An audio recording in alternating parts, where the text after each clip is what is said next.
Abo ku Mpano TV muraho. Aka kanya tugiye kugaruka ku bibazo by'ingutu bitegereje umusimbura wa Papa Francis uherutse kwitaba Imana.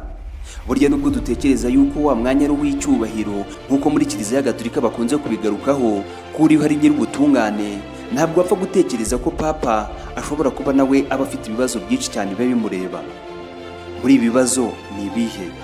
Reka mbanze nkubwire yuko inama y'abakaridinali 135 baturutse mu bihugu 71 irateganya guteranira muri chapelle ya Sistine guhera ku itariki ya 7 Gicurasi kugira ngo itangire gutora umushumba wa Kiliziya Gatolika uzasimbura Papa Francis witabye Imana ku itariki ya 21 Mata 2025.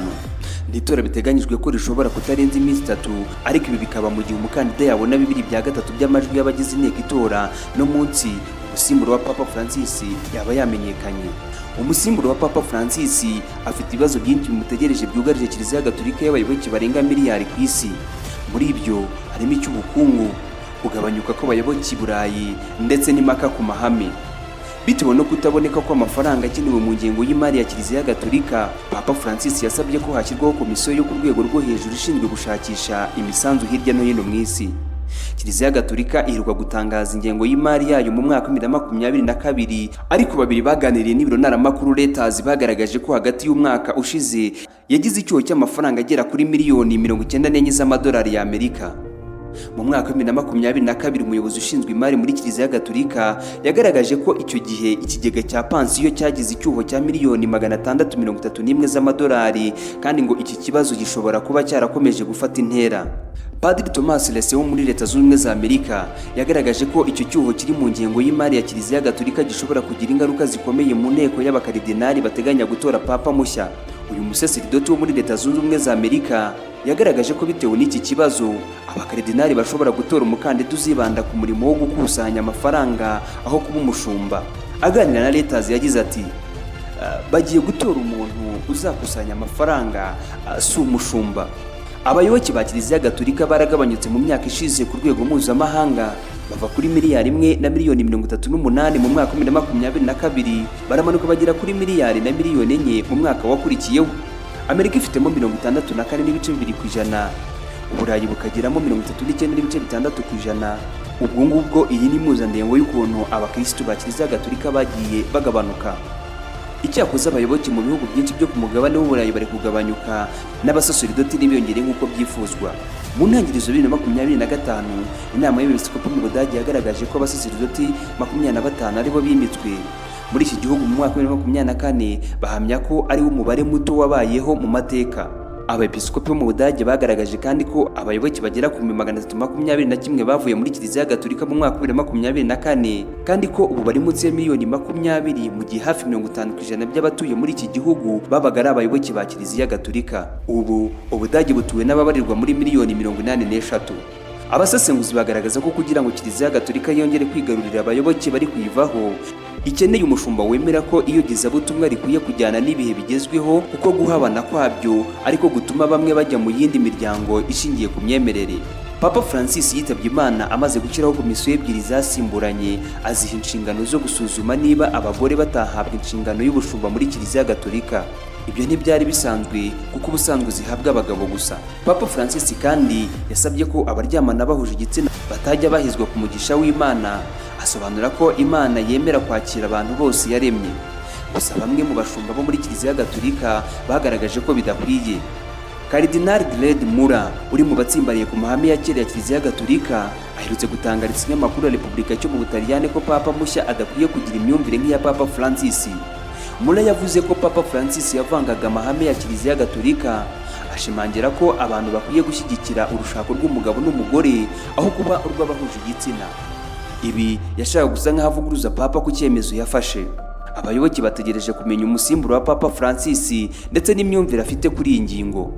Nka Mura, hari benshi bifuza ko Kiliziya Gatolika n'amahame yayo bidakorwaho kimwe n'abashyigikiye impinduka. Nyuma yo kugaruka ku mirimo ikomeye Papa imutegereje, reka tunarebe uko Papa atorwa.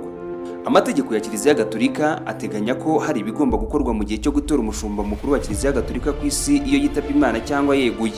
Iyo Papa yitabye Imana cyangwa yeguye, Kiliziya Gatolika ijya mu gihe cyitwa sede vacante. Muri icyo gihe ubuyobozi bwa Kiliziya buyoborwa n'inama y'abakaridinali izwi nka College of Cardinals. baturutse hirya no hino ku isi, gusa ariko ntabwo baba bemerewe gufata ibyemezo bikomeye birebana na Kiliziya Gatolika kugeza hatowe undi papa. Hagati y'iminsi 15 na 20 papa amaze gushyingurwa, abakaridinari bakora inama izwi nka conclave ikabera muri bazilika ya Mutagatifu Petero. Papa atorwa n'abakaridinari 120 bari munsi y'imyaka 80.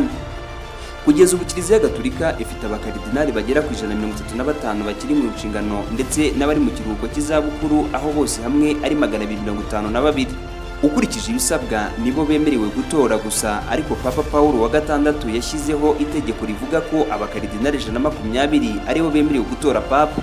Ibi bivuze ko mu bakaridinari 135 Kiliziya ifite kugeza ubu ngubu hari abagera kuri 15 batitabira umuhango wo gutora papa mu rwego rwo kwita ku ihame ry'uko buri gihe abagomba gutora ari 120 batarengeje imyaka 80. Iyi nama y'abakaridinari izwi nka conclave ntabwo iba rimwe ngo ihita irangira, ndetse muri icyo gihe ntabwo baba bemerewe gukoresha telefone, kuvugana n'itangazamakuru cyangwa se irindi tumanaho ryo hanze iryo ari ryo ryose.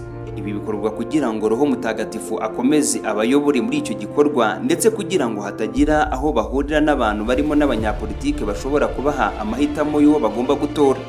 Kugeza ubu Kiliziya Gatolika yemera ko umugabo wese wabatijwe cyangwa umurayiki ashobora gutorerwa kuba papa, gusa ntabwo birabaho kuva mu mwaka w'1378. Uyu munsi umushumba mukuru wa Kiliziya Gatolika ku isi atorwa aturutse mu nama y'abakaridinari, College of Cardinals. Mu gihe cyo gutora, buri mukaridinari yandika izina ry'umukandida yatoranyije, akazinga urupapuro ruriho izina rye, akarishyira mu nkongoro nini ibiri kuri alitari. Aba bakaridinari kandi bavuga isengesho bambaza Yezu Kristo nk'umuhamya ndetse n'umucamanza wabo. Kugira ngo papa atorwe agomba kubona nibura amajwi angana na 2/3.